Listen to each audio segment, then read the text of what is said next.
Trick or treat, smell my feet, give me something good to eat. If you don't, I don't care, I'll pull down your underwear.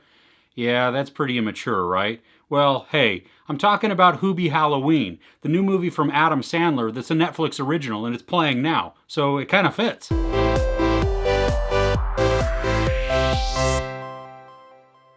Hubie is the self-appointed monitor of Halloween in his town of Salem. When strange things begin to happen on Halloween night, it's up to him to protect his town. First off, this is an Adam Sandler and Happy Madison Productions film. This is not Uncut Gems, so you kind of know what you're getting in for if you press play.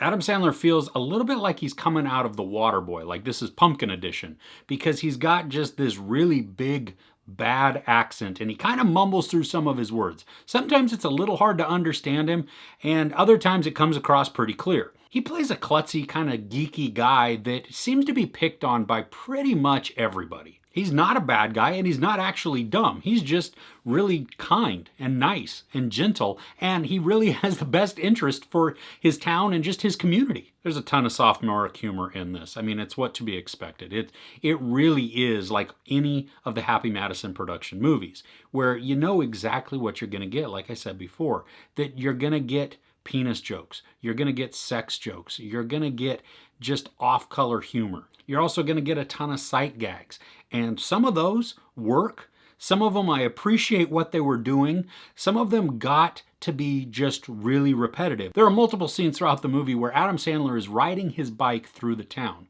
and things appear on the screen, and they do this repetitively. I've got to admire their consistency and their tenacity for wanting to keep this joke going. That's not to say that it got funnier or that it was even funny to begin with, but I did chuckle a couple of times, at least at the beginning. One thing that I enjoyed was Hubie carries around this thermos, like everywhere. And it's like his crutch type of thing, but it's his go anywhere, go everywhere type of thing. And it's also kind of an Inspector Gadget thermos, where it just serves all of his needs at any given point in time. I thought it was pretty creative and I liked it. And I thought it was funny just every time he opened up his thermos, there was something new and different inside of it for him to eat. And then it also had new and exciting tools. As far as the cast goes, this is an SNL reunion just on screen. I mean, it is crazy at how many people they crammed in there. The only one that I don't remember seeing, though, is David Spade. I thought that was a little odd. But the cast is good for what they're doing. I mean, they're playing along. They're just having a lot of fun, I think, in the roles that they're playing. The story itself is pretty simple. I mean, some weird stuff happens on Halloween, and Hubie takes it upon himself to save his town. As simple as the character of Hubie might seem, he has this certain amount of charm. And what surprised me is throughout the film, he really began to grow on me. Like, I began to enjoy him, and I wanted the best for him. And I think a lot of that really comes down to the character itself, that this is a genuinely nice person. And even though he's pretty much a punching bag to everybody else he comes in contact with, he's still nice. He still retains that positive outlook. He kind of lets it just roll off of his shoulders and doesn't affect him.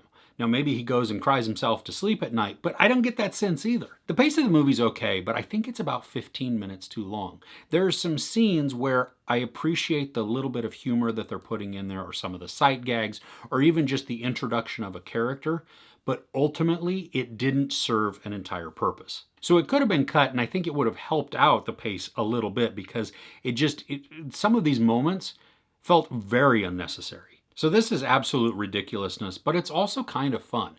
I mean, you don't go into this looking for great exposition. You don't go into this looking for some terribly deep story.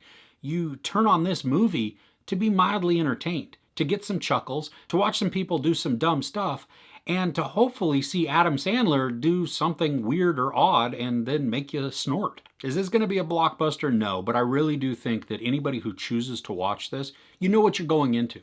And so you choose this on purpose because it's exactly what you're looking for at that time.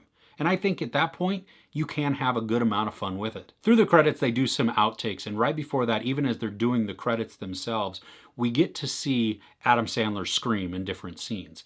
And I didn't realize at how many times his character actually screamed throughout the movie. And that became quite funny to me. I also really did enjoy the part after the credits where we got to see some of the outtakes. You see how much fun the cast is having, and it does translate to the screen pretty well during the story, but it's even better at the credits. There's no sex or nudity, there is some sexual dialogue, some profanity, and a little bit of violence. I give Hubie Halloween 3 out of 5 couches. What are you watching this Halloween season? Anything spooky? Anything funny? Are you looking at something new or excited for something that's coming out? Let me know in the comments below. If you enjoyed this review, please give it a like. Also, don't forget to share and subscribe. I'm Chris. This is Movies and Munchies. Thanks for catching with me.